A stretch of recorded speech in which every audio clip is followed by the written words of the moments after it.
बहुत समय पहले की बात है। राजगढ़ नाम का एक गांव था। उस गांव के लोग बहुत मेहनती थे।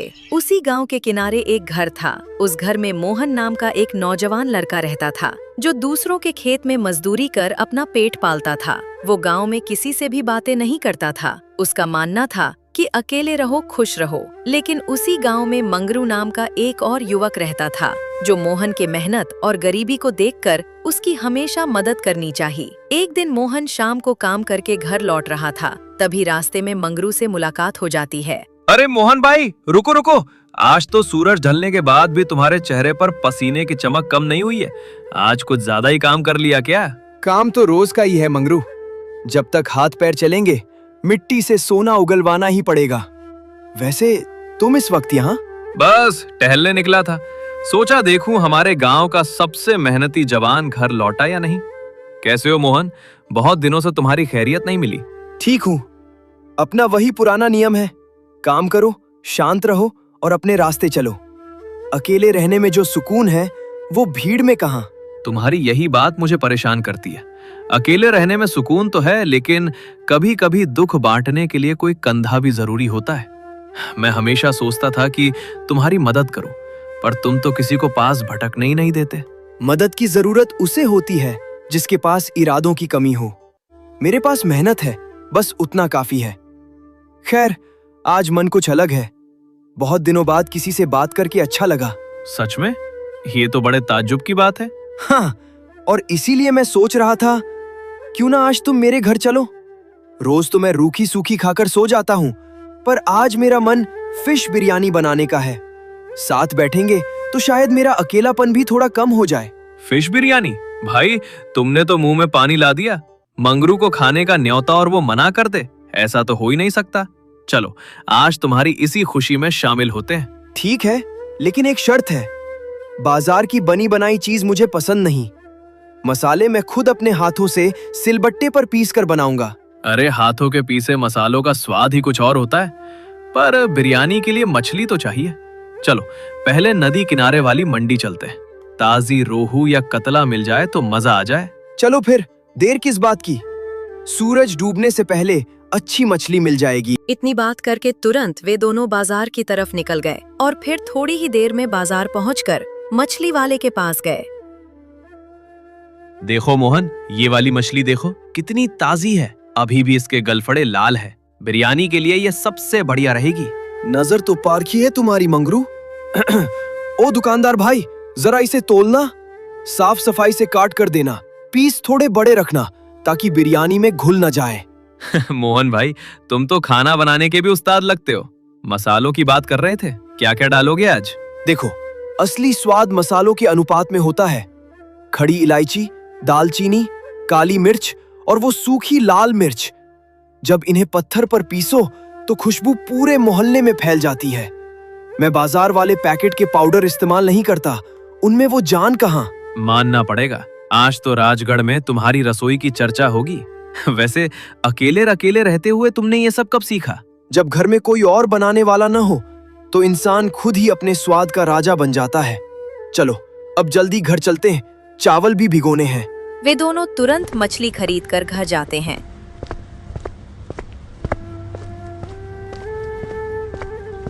घर जाकर जल्दी जल्दी चावल को भिगोकर थोड़ी ही देर में बिरयानी बनाना शुरू कर देते हैं। बिरयानी की खुशबू ऐसी थी कि मानो किसी वीआईपी ढाबे से आ रही हो। थोड़ी ही देर में बिरयानी तैयार हो जाती है। मोहन मंगरू के लिए प्लेट लगाता है। मंगरू ने जैसे ही एक निवाला खाया, तुरंत बोल पड़ा, अरे बाप रे मोहन भाई, ये क्या बना दिया तुमने? ये स्वाद, ये खुशबू। भाई सच कह रहा हूँ, ऐसा जायका तो मैंने सालों पहले कोलकाता में चखा था। कोलकाता? पर मैं तो कभी इस गांव से बाहर भी नहीं गया मंगरू। मैंने तो बस अपनी समझ से मसाले मिलाए हैं। वही तो ताज्जुब है। पूरा का पूरा स्वाद हुबहू कोलकाता फिश बिरयानी जैसा है। वो मसालों का संतुलन, वो मछली की ताजगी और चावलों में समाया हुआ सोंधापन। मोहन, तुम यहाँ दूसरों के खेतों में मजदूरी करके अपना हुनर मिट्टी में मिला रहे हो। अब इतना भी मत बढ़ाओ। बस पेट भरने के लिए बनाया है। मजदूरी करना मेरी नियति है और खाना बनाना मेरा शौक। नहीं मोहन, ये सिर्फ शौक नहीं है, ये तुम्हारी किस्मत की चाबी है। मेरी बात मानो, तुम कल से ही ये ढाबा क्यों नहीं खोल लेते? इस हाईवे पर हजारों लोग गुजरते हैं। अगर उन्हें ये बिरयानी मिल गई तो लोग लाइन लगा देंगे। ढाबा? तुम कह तो ऐसे रेमब्रे से बच्चों का खेल हो। मंगरू, ढाबा खोलने के लिए जमीन चाहिए, बर्तन चाहिए, फर्नीचर चाहिए और सबसे बड़ी बात, पैसे चाहिए। मेरे पास तो कल की मजदूरी के बाद परसों के राशन के पैसे भी नहीं बचते। पैसे कहाँ हैं मेरे पास? पैसे की चिंता तुम छोड़ दो मोहन। आज तक मैं तुम्हारी मदद करना चाहता था पर तुमने मौका नहीं दिया। आज इस बिरयानी ने मुझे वो मौका दे दिया है। हम पार्टनर बनेंगे। पार्टनर? पर तुम्हारे पास इतने पैसे कहाँ से आएंगे? देखो, मेरे पास थोड़ी जमा पूंजी है और गांव के किनारे सड़क पर मेरे चाचा की एक पुरानी दुकान खाली पड़ी है। हम उसे ढाबे की शक्ल देंगे। मछली की सप्लाई और ढाबे के रखरखाव की जिम्मेदारी मेरी और स्वाद की जिम्मेदारी तुम्हारी। हम आधा आधा हिस्सा बांट लेंगे। ये सुनने में तो अच्छा लग रहा है, पर क्या लोग एक मजदूर के हाथ का खाना खाएंगे? और अगर काम नहीं चला तो तुम्हारे पैसे डूब जाएंगे। लोग स्वाद के भूखे होते हैं, जात या औकात के नहीं। और डूबने की बात मत करो। जिस इंसान के हाथ के मसालों में ऐसी जादूगरी हो, उसका ढाबा कभी फ्लॉप नहीं हो सकता। तुम बस मसालों की शुद्धता का ध्यान रखना। अगर तुम इतना भरोसा कर रहे हो तो मैं पीछे नहीं हटूंगा। मसाले तो मैं ऐसे तैयार करूंगा कि लोग उंगलियां चाटते रह जाएंगे। मैं हर मसाला खुद कूटूंगा। सिलबट्टे की वो घिसाई ही स्वाद का असली राज है। बस यही जज्बा चाहिए। तुम बिरयानी का जादू चलाना, मैं ग्राहकों की भीड़ संभालूंगा। लोग कहेंगे, राजगढ़ का मोहन, बिरयानी का किंग, कोलकाता फिश बिरयानी वाला। अगले दिन मंगरू अपना ढाबा खोल देता है। मोहन ढाबे पर जाता है और फिश बिरयानी को अच्छे तरीके से बनाता है। बिरयानी की महक जैसे ही फैलती है, वैसे ही देखते गांव के लोग दौड़े दौड़े उसके ढाबे पर आते हैं। अरे भाई, ये कैसी महक है? मेरा तो रास्ता चलना मुश्किल हो गया है। ऐसा लग रहा है जैसे जन्नत का खाना पक रहा है। मंगरू, ये क्या नया काम शुरू किया है?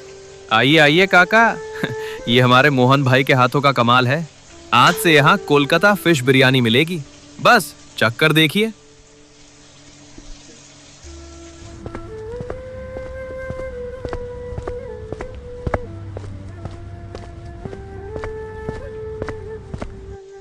अरे मंगरू, मैं तो खेत जा रहा था, पर इस महक ने मेरे पैर मोड़ दिए। भाई, ये तो किसी बड़े शहर के होटल जैसी खुशबू आ रही है। फटाक से एक प्लेट लगा दो, रहा नहीं जा रहा।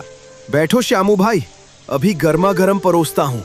मंगरू ग्राहकों को प्लेट लगा देता है। वे सब जैसे ही एक निवाला खाते हैं, वैसे ही बोल पड़ते हैं, वाह, ओए होए, मोहन भाई, ये बिरयानी है या अमृत?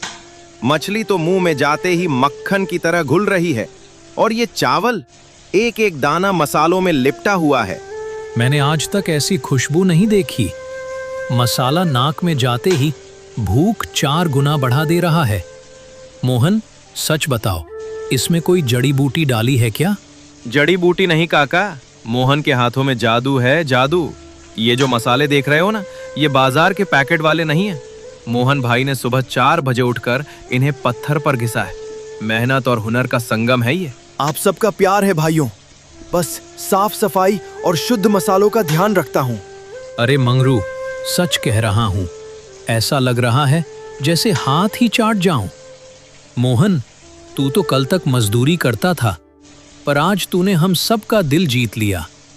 एक प्लेट घर के लिए भी पैक कर दे। देख लो मोहन भाई, मैंने कहा था ना, अभी तो दोपहर भी नहीं हुई और पतीला आधा खाली हो गया। लोग तो महक सुनकर ही बावले हुए जा रहे हैं। मंगरू, तुमने मुझ पर भरोसा किया, उसी का फल है ये। आज मुझे समझ आया कि अकेले रहने से बेहतर है अपनों के साथ खुशियां बांटना। धीरे धीरे ग्राहक आते हैं, कोलकाता बिरयानी का स्वाद लेते हैं, पैसे देकर चले जाते हैं। देखते ही देखते सारा का सारा कोलकाता बिरयानी खत्म हो जाता है और फिर कमाए हुए पैसे को दोनों लोग बांटकर अपने अपने घर चले जाते हैं। अगले दिन फिर से मोहन ढाबे पर फिश बिरयानी को बनाता है। लोग दौड़ दौड़े आते हैं और मोहन की बड़ाई कर चले जाते हैं। धीरे धीरे समय बीता। अब पूरे गांव के साथ साथ पूरे शहर में कोलकाता फिश बिरयानी का नाम फैल चुका था।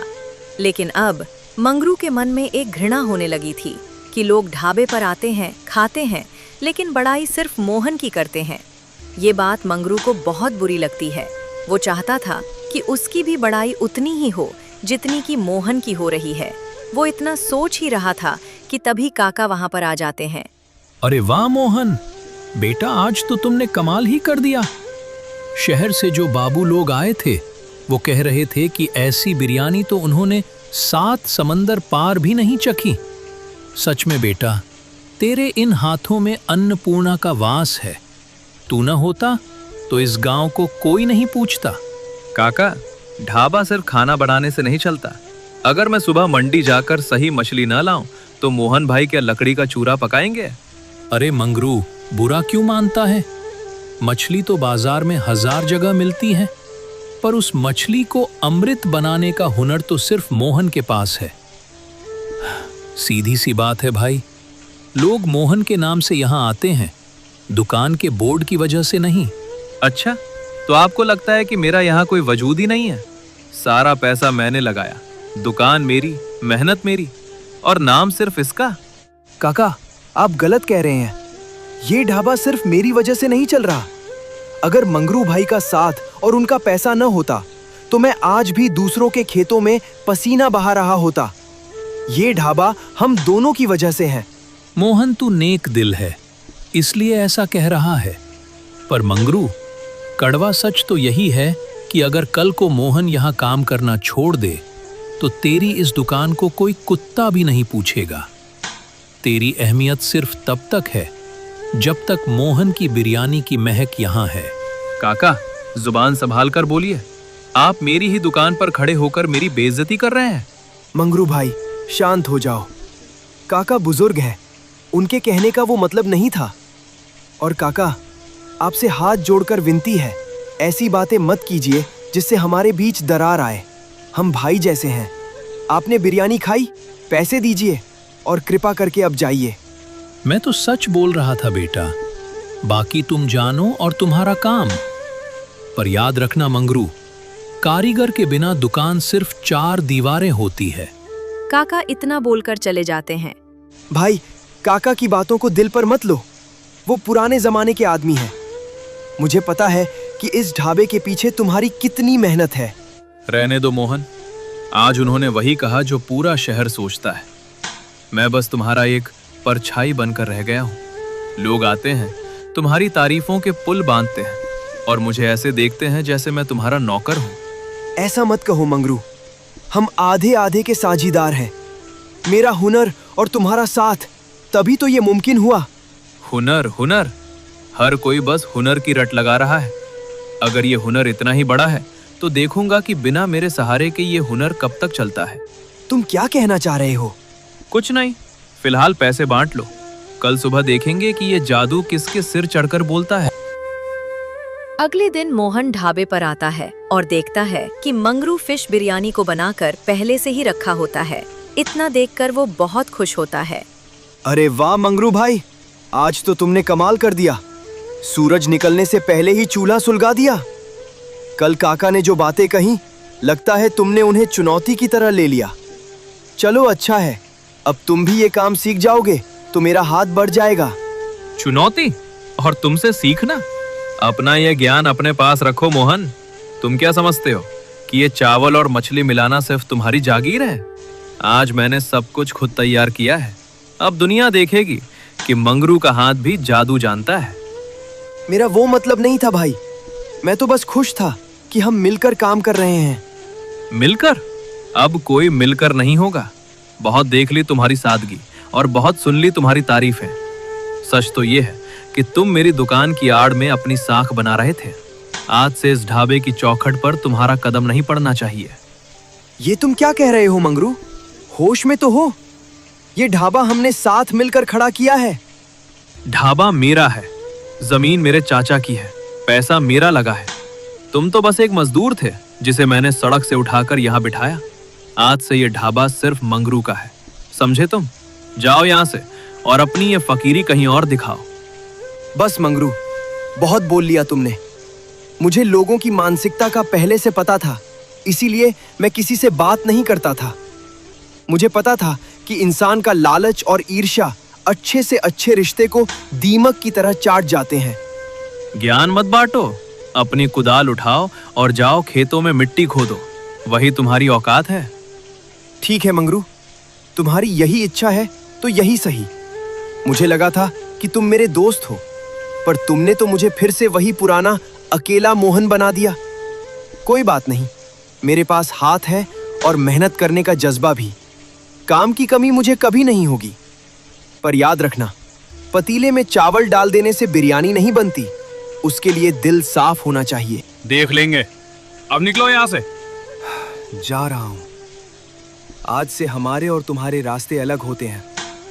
राम राम मंगरू। भगवान करे तुम्हारा ये अहंकार तुम्हें वो खुशियां दे सके जो हमारी दोस्ती नहीं दे पाई। इतना बोलकर मोहन वहां से चला जाता है। ढाबे पर ग्राहक आते थे, खाते थे, पर उन्हें पहले जैसा स्वाद नहीं मिलता था। और फिर धीरे धीरे कर मंगरू का ढाबा बंद हो जाता है और उसे अपनी गलती का पछतावा होता है।